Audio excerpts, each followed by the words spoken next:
That's the one that we didn't have, we kind of asked to get that, we didn't quite have it finished. It really what it does, only from my perspective, there where it says Pasco, it cleaned up two precincts and moved to the number two. And then it took some away from District 3, and then it gave some to also number one. So it made the population fairly equal. So if you look at the population, I hope we can see that makes it fairly close. So that's one option. I think you guys had other points. I think well taken.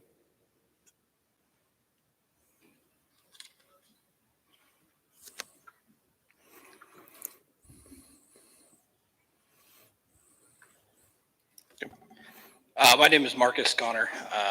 I live just outside of Mesa. However, I've spent most of my life growing up in what's the current District 2, what you would call the inner city. So I bring maybe a different perspective because I've seen both sides of this. What worries me is that we're not talking about what the commissioners do and how it relates to districts and how these lines are set up. Obviously, the way county government is structured, the commissioners have more of a budgetary and legislative oversight, but don't really control any departments, except for Public Works. Public Works has an $11.7 million budget this year. And that budget comes from many different sources, but the primary revenue is being paid by property taxes from people that do not live inside of any of the cities. What option one and what option two will do is create representation without taxation. You will have two commissioners that are responsible for this large budget that don't involve them at all. They're not paying into the fund. Their constituents aren't paying into the fund, but yet they're making the decisions on how that money's used. And you now remove the ability for the people that are paying into that $11 million road fund to have enough representation on this board to have a majority decision. There will only be one representative from people that are paying into that fund with option one and option two. That's very concerning, especially with, I don't want to step on anybody's toes, but in the last several years of our county's budget, there's been money shifted from that road fund into the general fund. And I mean, obviously there was legitimate reasons, but you could potentially have a door opened now where a much more significant amount of that money gets moved from projects that would improve safety and road conditions in the county to issues that would concern those other two districts and not the people that are paying into it. So for me, that's very concerning. And it's really concerning that I don't think it's been brought up yet. I don't know if anybody is actually looking at it from that perspective. I know the driver right now is the ethnicity issue. Now, if you live out in the rural area, there's a lot of minority ethnic groups in rural Franklin County. So I'm very uncomfortable with the idea that we create one district that puts an ethnic minority in a box to say that's where your representative has to come from. They should be able to come from any three district. Any ethnicity should be able to be represented from any district. Nobody should be put in a box and say this is where yours has to come from. So I really hope that in this redistricting process, we're looking past the ethnicity concerns. While they are valid to some degree, there's many more factors that need to go into this. So I want to clarify, option 3 is still on the table, correct? And that's basically where the city of Pasco, there's a chunk taken off the west and the east. That's still on the table? I might just add a point of clarification about the road shift. I knew you would. I know that's a difficult thing to understand sometimes because of the way it works. But what that is a shifting of the taxing authority from the urban area to the rural area. What it means is that those people that are in the city of Pasco are paying more into the road fund than those in the rural area of North Franklin County. And some people confuse that and get it the other way around. So while North Franklin County is getting less money for roads, they're also paying less money in property taxes.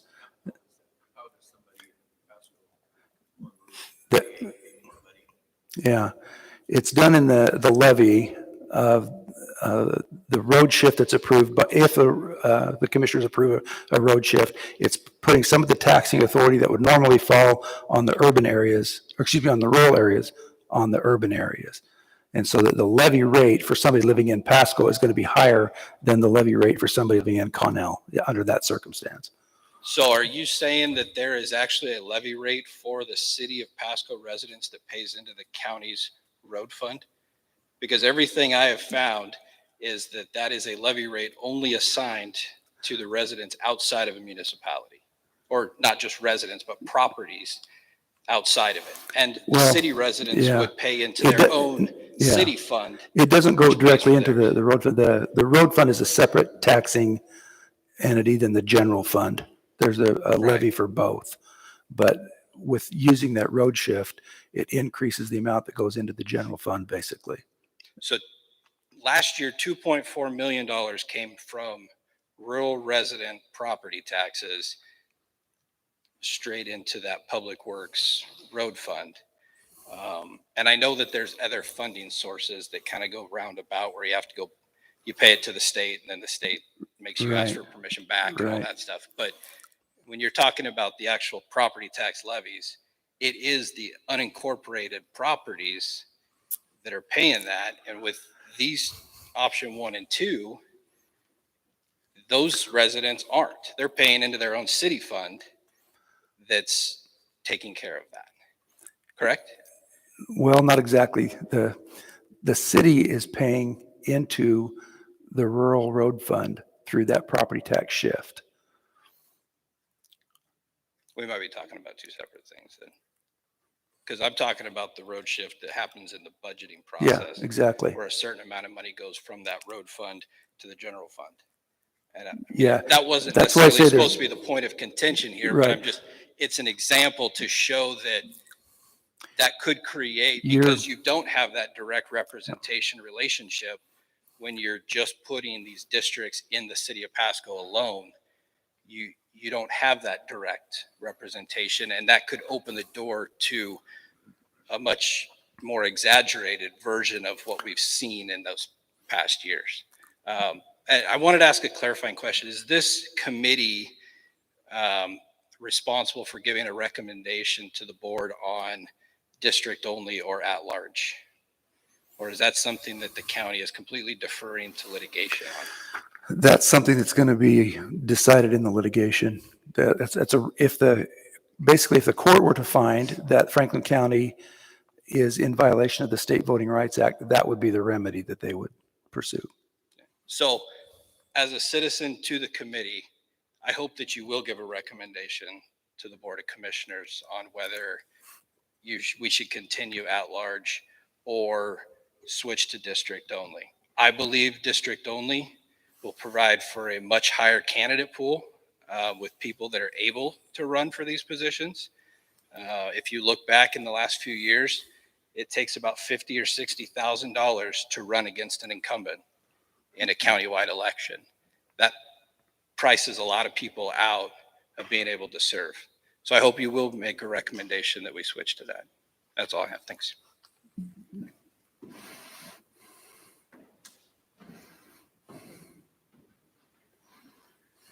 I would like to add just a comment here. I've poured through this 2021 Franklin County budget, current expense and miscellaneous funds.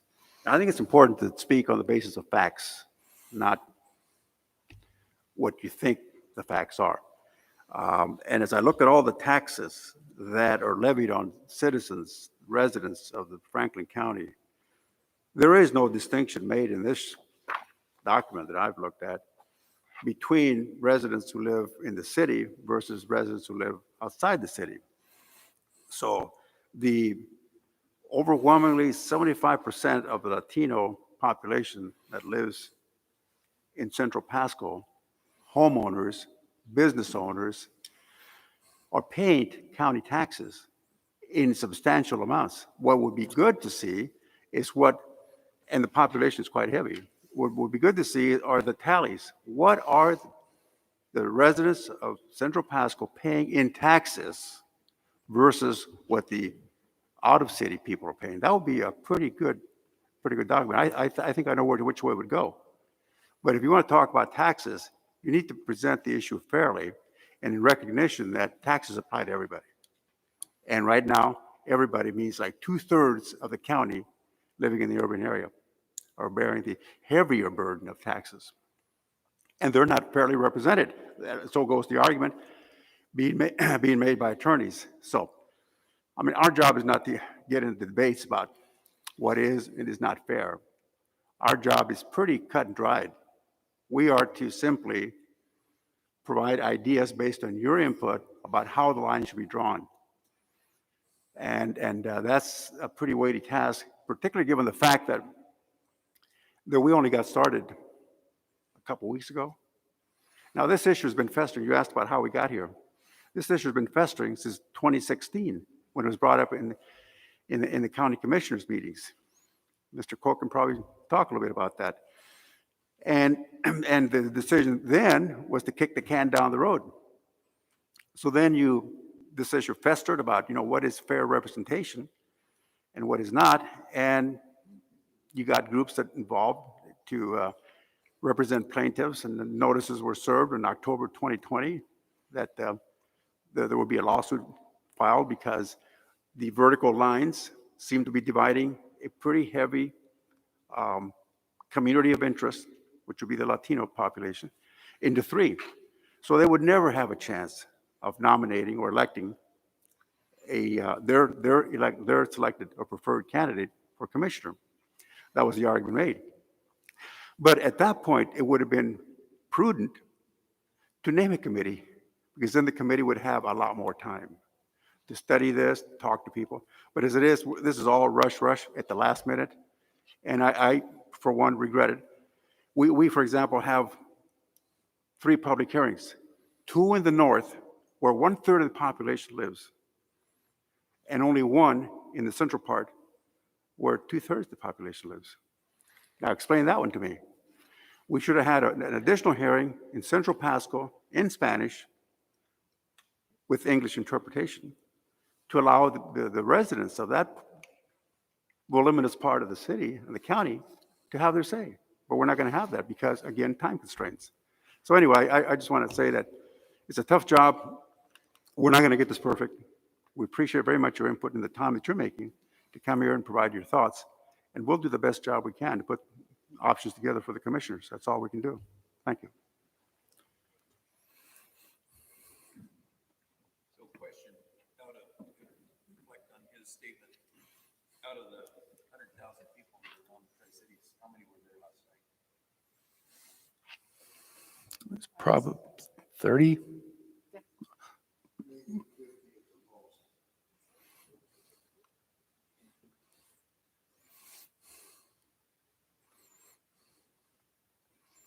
I don't know that offering it in the second language would have brought out that many more.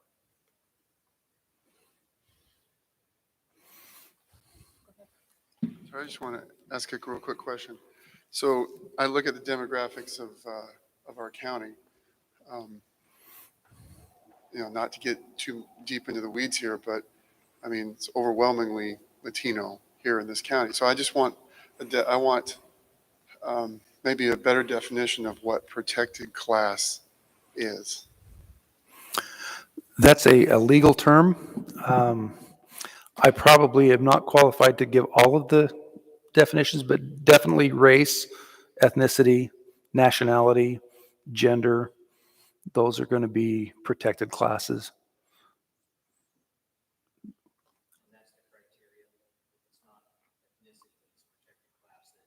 Correct. In this circumstance, we're talking about Latino voters in Franklin County.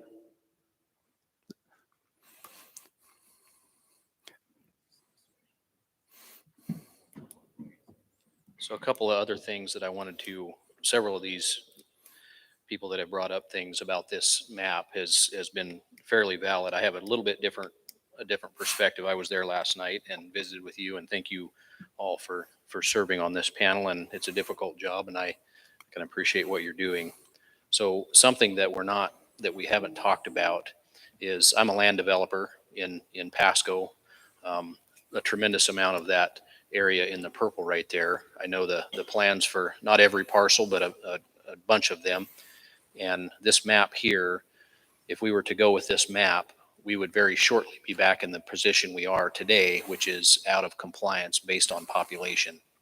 So this map here, not 100%, but if I was to put a percentage to it, I would say probably 90+% of the growth that we're going to see over the next 5 years as far as residential population is going to happen in District 3 on that map.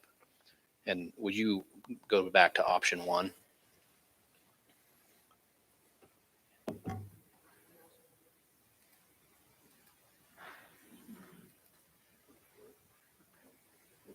Zoom in there just a little bit, if you will.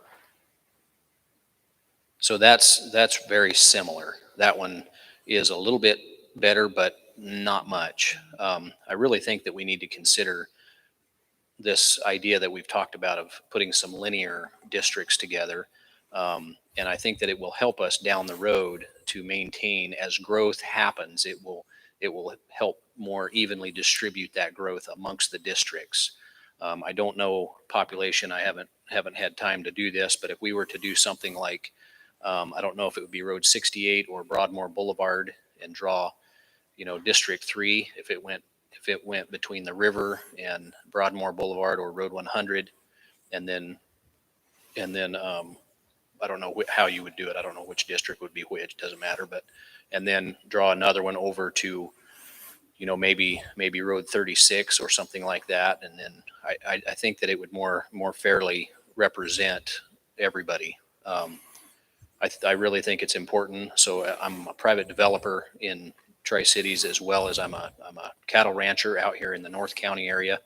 And I think it's important that we have representation from more than one source. And yes, that we are in a district, and yes, we can call any of our commissioners, but if you have two commissioners that represent farmers, or 3, it makes it seem to be a little bit more fairly spread. And I think that that's something that we need to consider.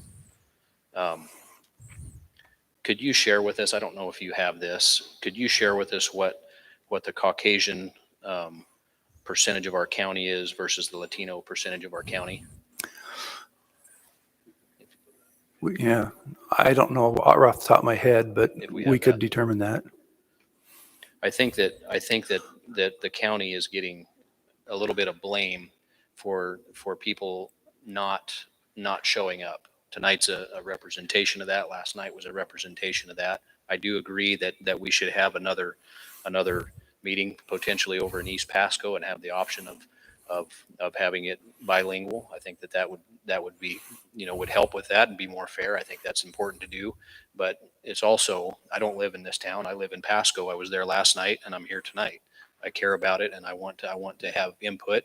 You're here, you're on this panel, you care and want to have input. And there's a number of people that was there last night and are here tonight.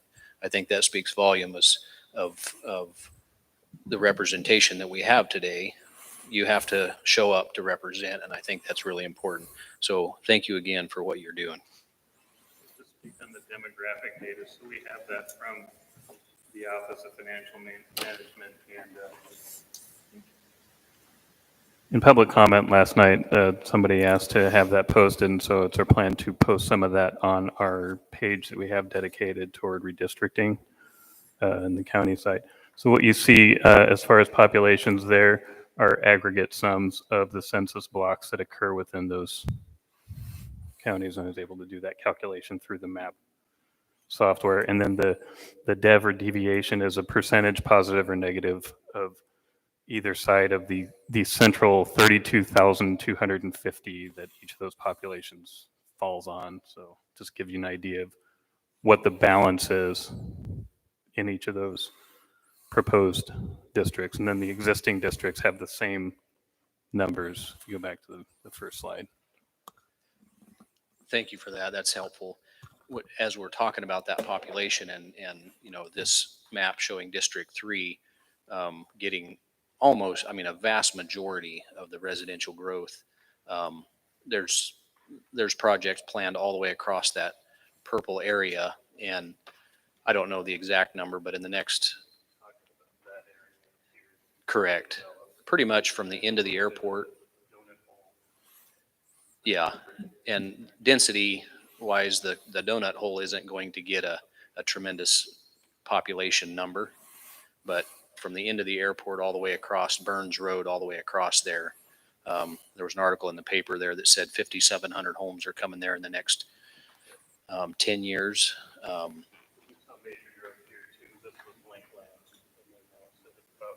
Almost 1,000. Yeah. So I just think y'all need to take that into careful consideration, that we don't draw something that we're then going to have to almost immediately be out of compliance because of the growth.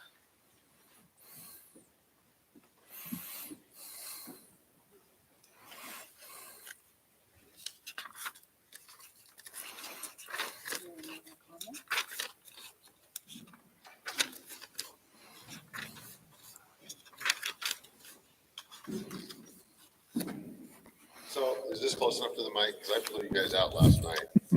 I'm a little confused right now because, last night, option 2 looked an awful lot like this one that we've got in front of us now. Is that one gone by the wayside to the new option 2?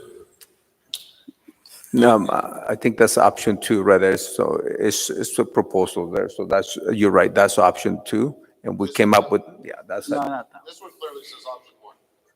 So Okay, you're right, then maybe. the one that said option 2 yesterday was We did, incorrect. we did take one out. You took one out. Yes. Okay, So so there's, my mind's not playing with me. no, there's Okay. really 2 options on the table right now, but we're open to more options. Okay, could you go on back to option 2? And I really wish we could put the current map alongside of option 2. And we don't need to zoom in that far. If we could zoom out just a skosh. Anyways, our current boundaries, and I've had a lot of time to think about it in the last 24 hours. Yeah, that's a skosh. Perfect. Thanks, guys. That's about as much as it does at a time. The way the current lines are drawn, and I think that whoever did the redistricting last time really hit it spot on as far as being fair and equitable to everybody. They put one district smack in town, inside of the city limits. They put another one completely rural. And then District 2, they took a slice of city and a chunk of county, and they put those together. That way you've got one district representing rural and city.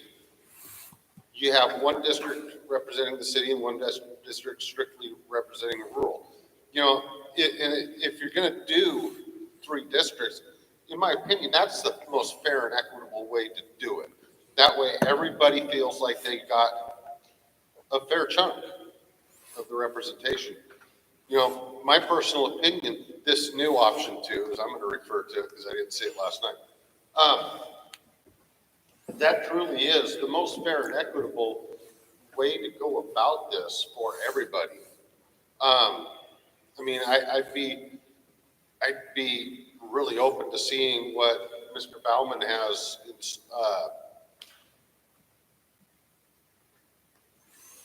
a representation of Mr. Bauman's idea. That sounds really equitable also, having, a little bit of city and a little bit of country in every one of them. But, truly, this is a pretty good map, and I thank you guys for getting this done and getting it up here, because that shows that that you listened to me a little bit last night when I says, you know, you guys can't bring what you brought last night and that be the only options. Yeah, this is not the only options.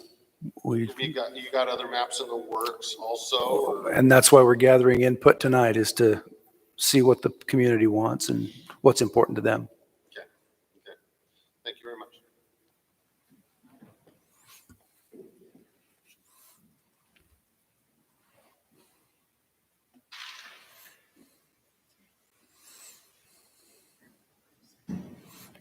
Sorry, this will be my last thing I say. I just want to reiterate, kind of recap what we've talked about here. I really appreciate the comment that was given about the political boundaries that can get drawn. We don't intend things to happen in the future, but they can. And I really agree with trying to have a map that shows the boundaries going vertical and representing the suburban, the urban, and the farming communities. I think that's great. And I just want to recap and put my 2 cents behind that and say, let's see those maps. Thank you. I would also agree with the northern boundaries. What better way to get communities to come together than to have that diversity in each district?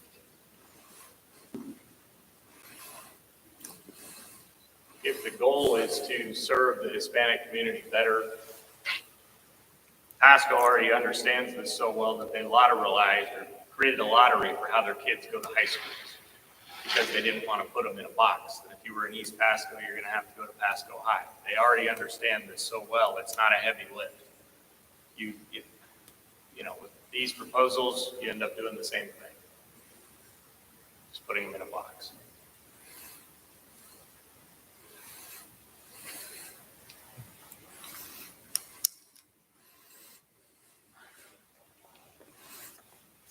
Any comments, or questions or concerns? Is there anything that you guys have felt that is a challenge you're wrestling with and has been brought up by somebody? Not really that I'm aware of. Everything that we've asked for we've received. It's just like, it's a very short amount of time to absorb a lot of information and try to be fair and equitable as we need to be. So that's the big challenge. And it's really good to hear options because sometimes you don't think outside the box. And it's good to get outside the box thoughts. I'd like to say that I live out in the middle of this, what's on this one is District 2, east of 395, about a third the way up. And if you look around my neighborhood, you know, it's not a very dense thing, but every expanding circle, you go out from where I am, there are more Latinos there than there are non-Latinos. So I don't think you want to think Latinos are only in one spot in the county. They're all over. They all work. They're as much citizens as anyone else. And I don't, with people concerned about white privilege and stuff like that, I don't really like to think that's people are looking at me that way. I don't look at Latinos that way. Thank you.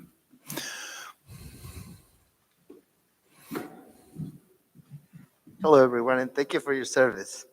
If you remember from yesterday, I'm a political science student, and I really like what you say about the growing of the communities.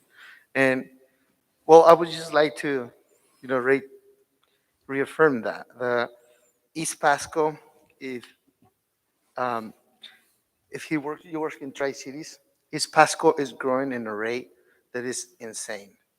I'm the irrigation guy. I do irrigation, so I'm not a big developer, but I'm aware of the changes that have happened in East Pasco and how Oregon removed their old line because they're predicting the amount of water that they're going to use. So please consider that our Latino community is going to grow like crazy in the East Pasco area. And to me, it's one of the areas needs more attention.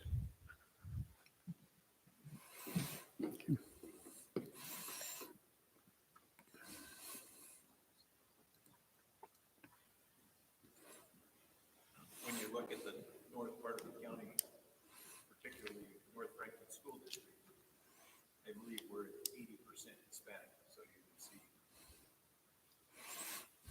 where our numbers are.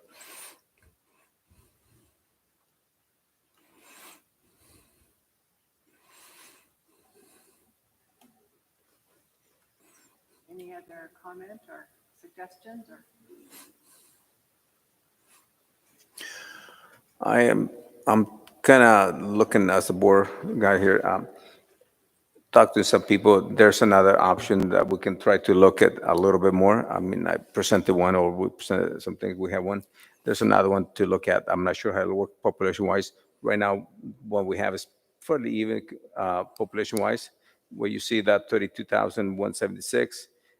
It's fairly even. The other one, I guess, if you can zoom in, I'll walk up there. If you can zoom in to the bottom number two, if you could, that'd be great. I'll show something.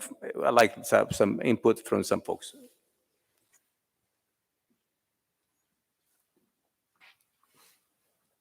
I would say if we can create District 1 all the way across, split the other one, however it works. Population is going to be different, but if we went to down, include down, District 1 all the way there is something that I got some input from, but it's another way to look at things.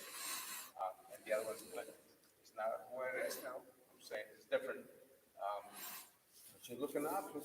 I mean, I like the option of going up and down. I'm just bringing it out. Look for input.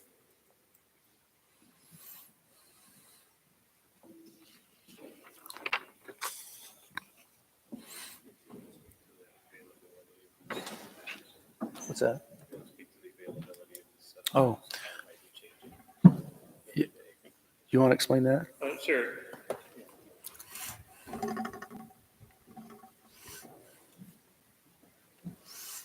just wanted to mention. It's on. I just wanted to mention that this set of maps that we're flipping through right now is also available on the redistricting page, and it's publicly available. It's a link. I think it says something like redistricting options as a link. So, and that redistricting page is on the county commissioner page as well. So there's a link to that and then a link to these maps. So you can flip through and we'll see a couple of changes by recommendation of this committee. Michael, I have a question. This graph, is that chart, is this with the population, by Hispanic population in throughout the county? Is that been provided to, is that public? That is public, isn't it? People can access that information. This map will be made public. This comes from, this is census block data that I got from OFM. Yeah. With the numbers are just raw populations, Yeah. and then I did a. You don't have that tonight, do you? I don't have that tonight, but it is on this set of maps, slide 6 and 7. Well, I think it'd be important for people to access that, so you can see where your demographics are important, and although it's not part of the criteria in the law to look at, people are interested in knowing where Hispanics live. And the statement's been made, well, there's a whole bunch of them up in rural Pasco. That's probably true. But that pales in comparison with where they really live. And if you look at this, what you should all look at that, you'll see that over 75% of the population is Hispanic, from 395 north and south all the way to Highway 12. And that is the area that is the heaviest density of Latinos.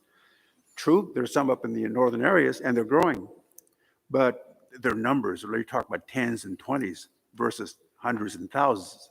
So the greater numbers are there, and that's why there's this concern about Latinos living in a concentrated area of Pasco who have never had the opportunity to elect their own commissioner or someone who would represent them in the county board. Never.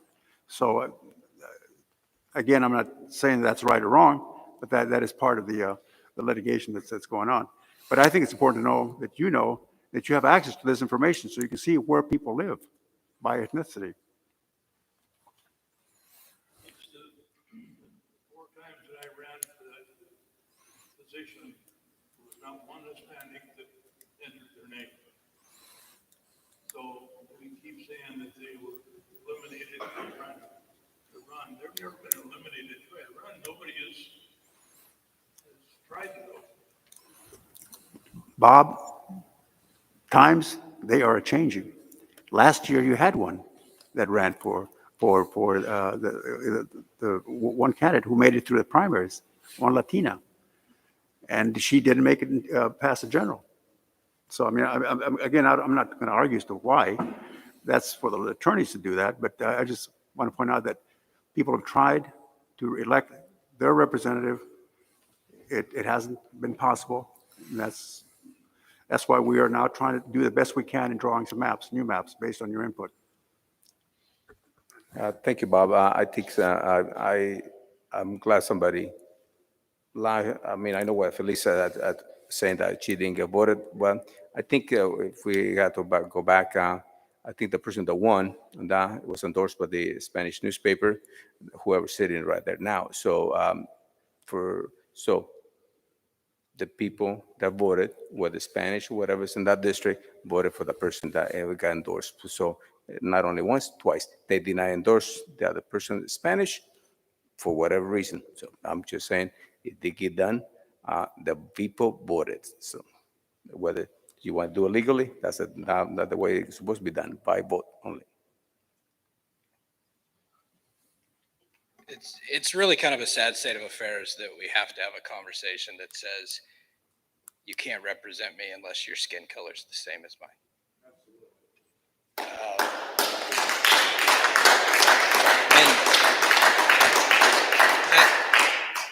I never once thought I would say Barack Obama was not my president because we didn't share the same skin color.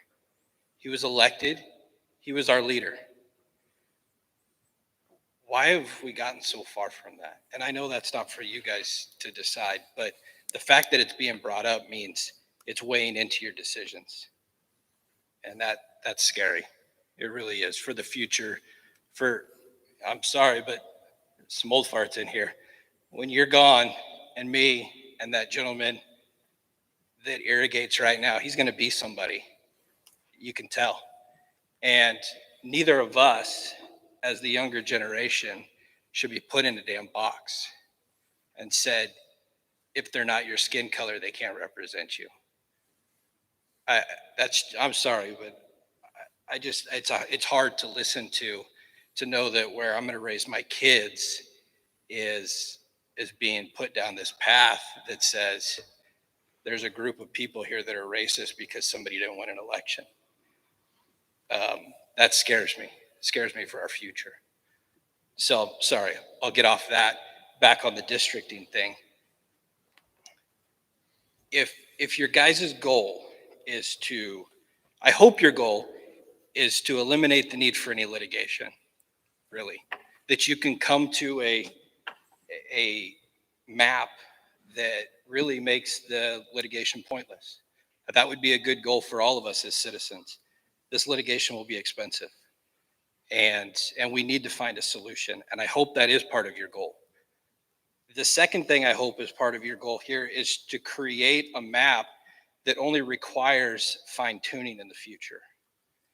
We don't want to keep having these massive redrawings that have to happen. And unfortunately, we have the last couple of cycles because of the growth, and we're just not keeping up with that. We know where the growth is. It's predictable. We got 2 rivers that block the majority of our county. We know the growth is north, whether it's northeast, it's northwest, it's straight up. We know it's going north. Why don't we focus on districts that can be drawn to absorb that growth as equitably as possible so that there is only some fine tuning? Maybe there's northeast growth that outpaces northwest growth at some point. We know we're going to have to fine tune that a little bit. But when you block a district in completely, where we know that district's not going to grow anymore with home creation, you're just going to have to redraw that. We're going to be right back here starting from square one again. Let's find a way to get all three of those districts so that they can all take on that new growth that we know is going northward, because we know it's not going south. There's no more land there, and we don't allow houseboats. So let's find a way to get all three of those to be able to absorb it.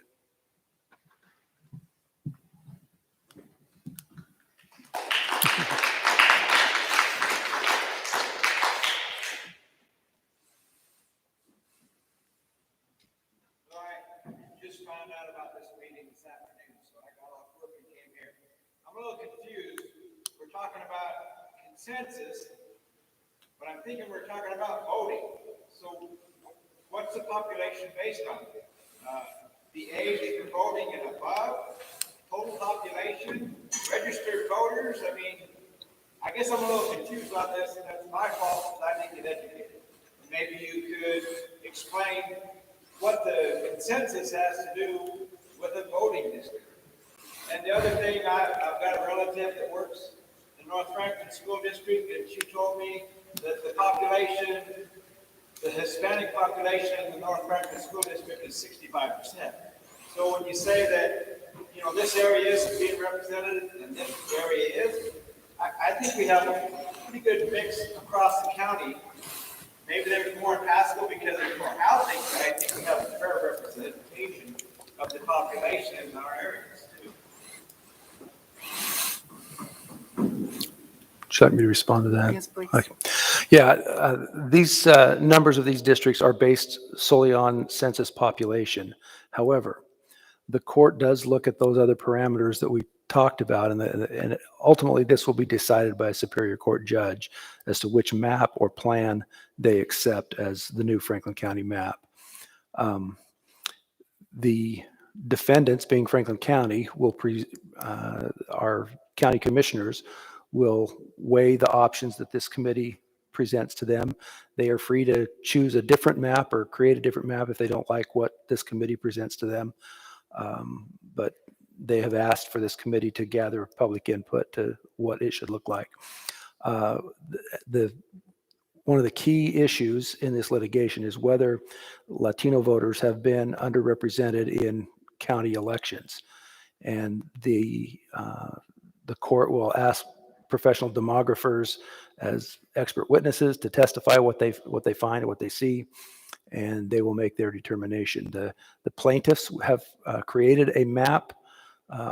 We haven't presented it here. It's not one we're considering, but they have presented what they think would be an equitable map, and then this committee will come up with probably at least three possible proposals, maybe more than three, but at least that many to submit to our county commissioners.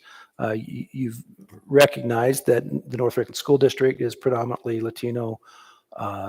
In terms of the county concentration, as Mr. Vargas pointed out, is you look at East Pasco and it's very heavily Latino concentrated in that area. So it's difficult to break that up into representative districts to make these vertical districts without impairing the Latinos' ability to be represented as a class. And so that's we're going to be a key part of the litigation that we're under. I recognize it. It sounds complicated, and I guess it is. But that is the basis of the litigation, that we have to be careful not to dilute race-based voting in Franklin County.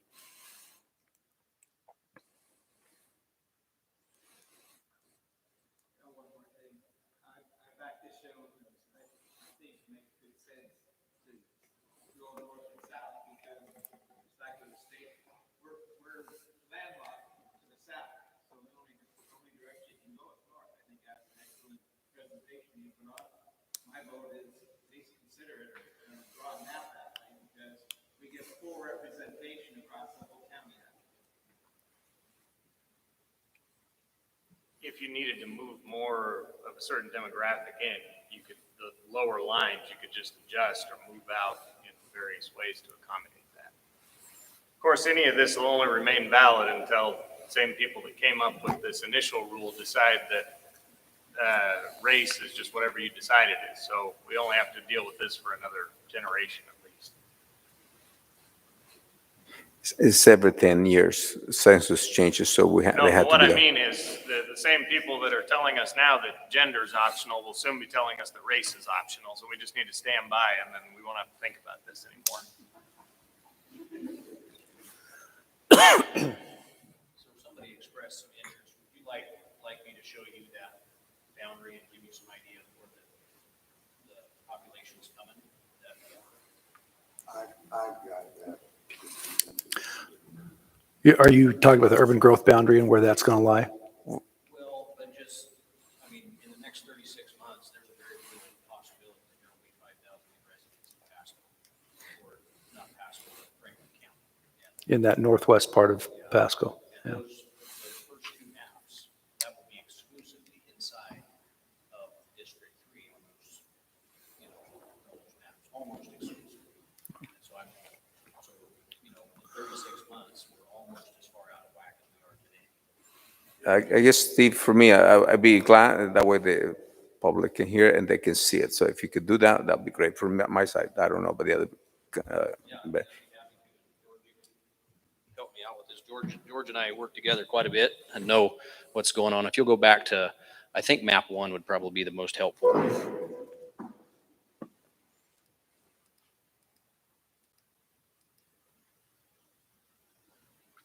Go to next slide.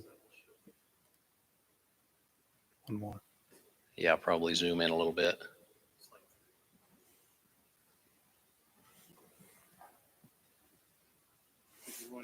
Go to the next slide. The next slide.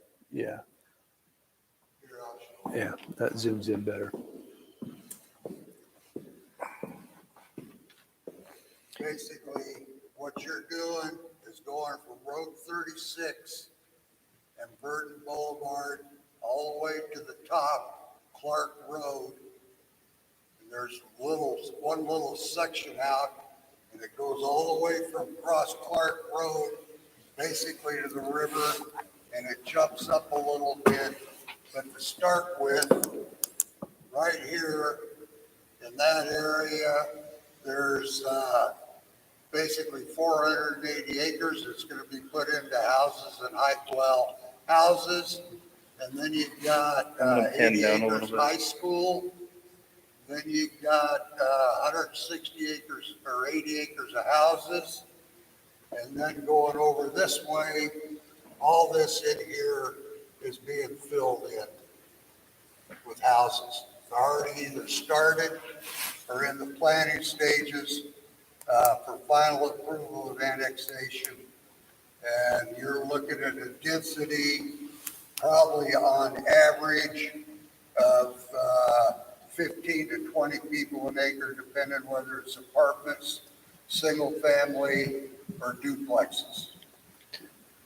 And then you move on over to Road 100. Then you go on over to Road 100, and you've got the old Harris Farm, you got the Wilson Farm that's already being subdivided, model homes already up, and then you've got the rest of the Burns property that's being subdivided right now, and then a little bit north of that, the Kohler property that Dave Greeno's developing into half-acre lots. So there was an article in the newspaper the last couple of days that I believe it said 5,700 new residences in just this little circle right here. So tremendous amount of population growth right here. You gotta look at what's coming to town, right? You got all kinds of stuff right there. So, yeah, so Amazon is well underway. They started yesterday standing things. There's, they say that there's approximately 2,000 jobs they're bringing. Reese's Foods is underway there in King City, and then Dairy Gold is coming. Between those four, with what they've said publicly, is going to be in the neighborhood of 4,000 jobs. There's a conversion rate that we kind of use sometime in the development community. It's 2 to 1. For every 2 jobs that you can show me, it brings one other job, whether it's to a hotel or to a restaurant or to a gas station. It's a consequential job. So if you say there's 4,000 specific jobs on those 4 projects, that's 6,000 jobs in the next 36 months that comes to Pasco. So the development community is working hard to be able to put houses in place for those people, and this is the primary area where that's happening. That's almost all the development in Franklin County right now is right here. There's some localized places that there's other spots, but that's where the primary is, and map 1 and 2 shows almost all of it in District 3. Where is the current Steve, excuse, So we have a new urban growth boundary that I'm going to draw it pretty close. So it was just passed, but it has been appealed by FutureWise, and that is going through the process and should be completed in February. Correct. Pretty close. So right here goes across, this is the Clark addition, goes across here, skips 1 circle, goes right across here to Taylor Flats, comes across. Yeah, the portion that goes up to Fanning, but that's the basic of it. Clark Road is kind of a generalized. Steve, how much to the east, from, if we're gonna have Amazon, Dairy Gold that way, how much housing? Almost none. So I'll show you on here where those projects are. So this is the Pasco Colotus Highway. Amazon is right now building their 2 projects right here. So both of the projects, the buildings are roughly 50 foot tall and they're 20 acres under roof. So there's 40 acres worth of building going to happen right over in this area. And then if you slide just a little bit north, Reeser's Family Foods are, you'll have to slide the map north there. Scroll north. Go that way. Okay. There you go. Go north, got it. Keep going. Okay. Almost a full screen north. Yep, and then go ahead and slide it north a little bit more. So Reeser's right now is all this construction that's happening right here is Reeser's Family Foods. And then the new Ryman Industrial Center that has gone north goes up to about right in here, comes back down, and this will be the location of, it's right beside where that natural gas fired electrical generation station is that doesn't get used by the railroad tracks. So that's right up in here. Actually, I think that's it. Is it? Okay. So this is where Dairy Gold is going to build their facility in here. It's something like that. I don't know exactly.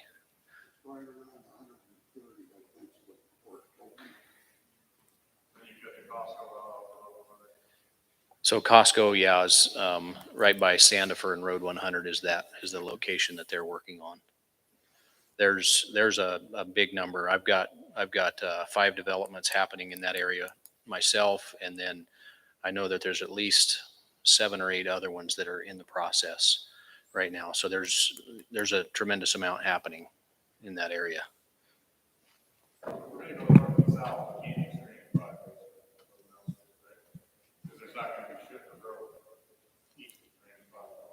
There is some little bit of growth before, close to Amazon, so undetermined. Yeah, it's a contributor. Most of that property north of the highway is all zone industrial.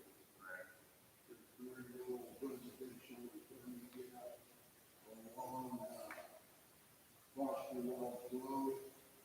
There's some rural residential with 5-acre tracts, and the rest of it's all zone 20-acre tracts.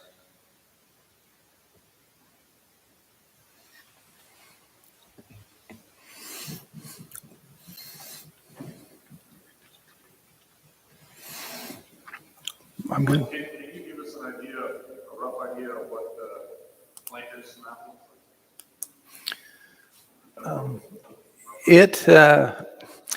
I think is it available on our website? Oh, okay. I know it was published in the the Herald one time, so I know it's available, but it's more like option one. It shows most of North Franklin County in a single district. So in general terms, it's similar to this one. No, I'm sorry, not this. This one, where most, yeah.